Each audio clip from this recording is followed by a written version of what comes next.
muzon.com.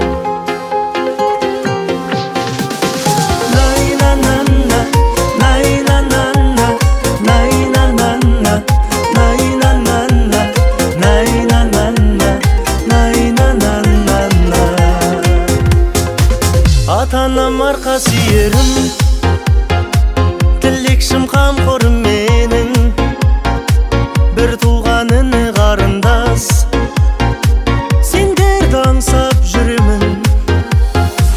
Отбасым ол қызым жарым, сендерге арналған барым, гүлденер думанды бағым, сендер деп атады таңым.